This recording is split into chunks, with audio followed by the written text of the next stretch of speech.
Nusantara adalah negeri yang dianugerahi sumber daya alam yang berlimpah, tanah yang subur, lautan yang terbentang luas, serta aneka ragam hayati dan non-hayati, baik minyak bumi, gas, batu bara, hingga emas, menjadi magnet bagi bangsa lain untuk turut menikmati kekayaan yang terkandung di bumi Nusantara. Berkembangnya kebudayaan barat di Indonesia tak lepas dari pengaruh kedatangan bangsa Eropa.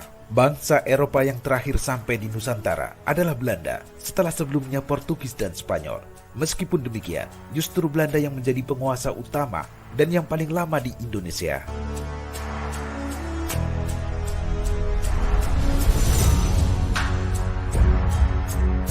Dari laman kompas.com, sebagaimana dikutip dari A History of Modern Indonesia Since tahun 2008, karya MC Riklev, di abad ke-16, wilayah-wilayah di Belanda dulunya berada di bawah kekuasaan kerajaan Spanyol. Namun, revolusi Belanda atau perang kemerdekaan sejak tahun 1560-an mendorong Belanda untuk memiliki jalur perdagangannya sendiri. Sebelumnya Belanda hanyalah perantara atau pengecer rempah-rempah yang dibawa Portugis dari Nusantara. Tujuan Belanda datang ke Indonesia sama dengan bangsa-bangsa Eropa lainnya, yaitu mencari kekayaan berupa rempah-rempah, monopoli perdagangan, dan mencari daerah jajahan. Usaha pencarian rempah oleh Belanda tidak terlepas dari dominasi Spanyol dan Portugis, dua imperium terbesar di daratan Eropa pada masanya. Sebelumnya, Belanda mendapat suplai rempah dari Lisboa, ibu kota Portugis. Namun, sejak Spanyol menguasai wilayah Belanda, Belanda dilarang menerima suplai rempah dari Portugis. Sejarawan MC Riklev dalam buku Sejarah Indonesia Modern 1200 sampai 2004, rempah merupakan bahan baku yang sangat penting bagi peradaban bangsa Eropa pada abad ke-15. Oleh orang-orang Eropa, rempah digunakan sebagai bahan obat-obatan, parfum, bumbu masakan, alat ritual agama, dan yang terpenting adalah pengawetan makanan.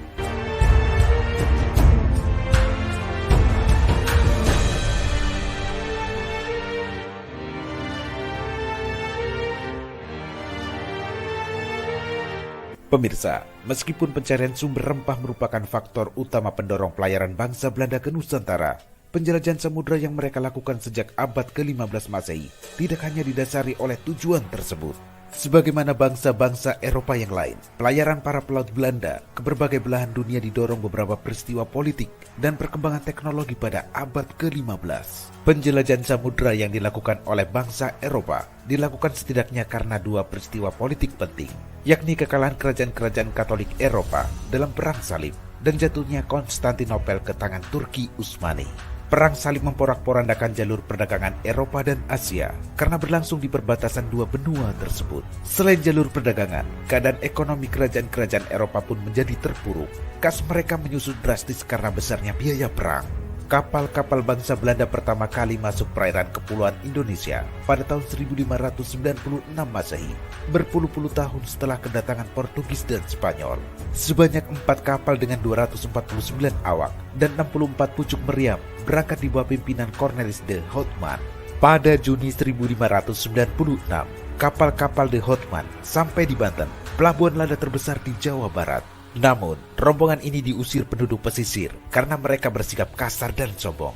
Belanda terlibat perang dengan rakyat pribumi.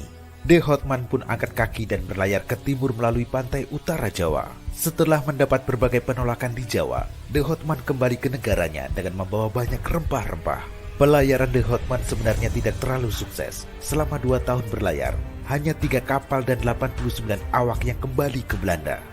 Meski belum menemukan pusat rempah-rempah di timur Nusantara, ekspedisi pertama yang dipimpin De Houtman ini telah mewariskan jalur pelayaran bagi penjelajah Belanda berikutnya.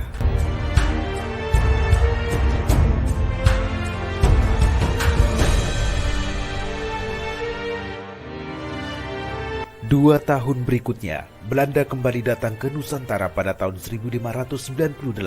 Sebanyak 22 kapal milik 5 perusahaan Belanda yang berbeda berlayar menuju Nusantara. Armada pimpinan Jacob van Leklah yang pertama tiba di Kepulauan Rempah-Rempah Maluku pada Maret 1599. Kapal-kapal tersebut kembali ke Belanda antara tahun 1599 sampai dengan 1600 dengan mengangkut banyak rempah-rempah. Keuntungan yang diperoleh mencapai 400%. Banyaknya keuntungan tersebut memikat Belanda. Belanda pun membentuk Verenigde Oost-Indische Company (VOC) pada tanggal 20 Maret 1602 yang menyatukan para pengusaha Belanda. Tujuan dibentuknya VOC yaitu menghilangkan persaingan yang merugikan pedagang Belanda, menyatukan tenaga untuk menghadapi saingan dari Portugis dan pedagang Eropa lainnya di Indonesia, serta mencari keuntungan yang sebesar-besarnya untuk membiayai perang melawan Spanyol. Oleh pemerintah Belanda, VOC diberi hak istimewa, di antaranya sebagai wakil pemerintah Belanda di Asia, melakukan monopoli perdagangan, mencetak dan mengedarkan uang sendiri, mengadakan perjanjian dan melakukan perang dengan negara lain, menjalankan kekuasaan kehakiman dan melakukan pemungutan pajak, memiliki angkatan perang sendiri, serta mengadakan pemerintahan sendiri. VOC pun menuju Maluku dalam misi perdagangan. Di sana, VOC mengganggu Portugis yang sebelumnya memonopoli perdagangan. Dalam melaksanakan kekuasaannya di Indonesia, diangkatlah Gubernur Jenderal VOC, antara lain sebagai berikut. Peter Booth, yaitu Gubernur Jenderal VOC pertama yang memerintah antara tahun 1610 sampai dengan 1619 di Ambon, Maluku. Jan Pieter Zoon-Koen, yaitu Gubernur Jenderal VOC kedua yang memindahkan pusat VOC dari Ambon ke Jayakarta.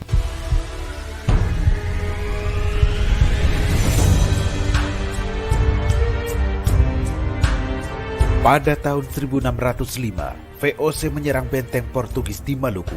Portugis pun terpaksa mundur ke Timur Leste. Kemenangan Belanda atas Portugis menjadi jalan masuk kolonialisme 3 abad setelahnya. Tak lama setelah menguasai Maluku, VOC melebarkan sayap ke Pulau Jawa. VOC melakukan adanya monopoli perdagangan yang merugikan rakyat Indonesia.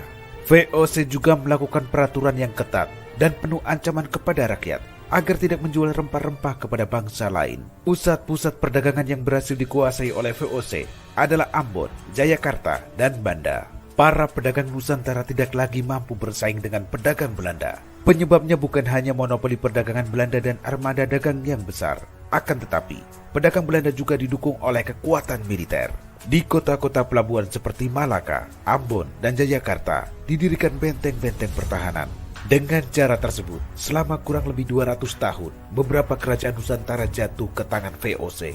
Di antaranya, Kerajaan Mataram, Kerajaan Banten, Kerajaan Cirebon, Kerajaan Maluku, Kerajaan Ambon, Kerajaan Makassar, dan Kerajaan Bone berhasil dikuasai. Dari laman kumparan.com menyebutkan bahwa seiring berjalannya waktu, VOC yang telah berhasil menaklukkan beberapa kerajaan di Indonesia ternyata mengalami kemunduran. Penyebab kemunduran VOC antara lain, hutang VOC menumpuk, banyaknya pejabat VOC melakukan korupsi dan hidup mewah. VOC harus membayar biaya perang yang sangat besar, terjadinya persaingan dengan Inggris dan Prancis, dan terdapat pegawai VOC yang melakukan perdagangan gelap. Pada tanggal 31 Desember 1799, akhirnya VOC resmi dibubarkan oleh pemerintah Belanda. Tanggal 1 Januari 1800, kekuasaan VOC di Indonesia diarahkan oleh pemerintah Kerajaan Belanda.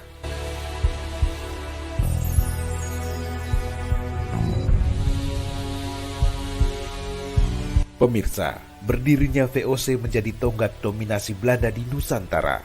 Setelah berhasil monopoli perdagangan rempah, menguasai Batavia dan sebagian besar Jawa, hingga mengendalikan raja-raja lokal, VOC menjadi representasi awal dari kolonialisme Belanda di Nusantara. Sejak saat itu, Indonesia diperintah langsung oleh pemerintah Belanda. Pemerintahan Belanda di Indonesia berlangsung sampai dengan tahun 1942.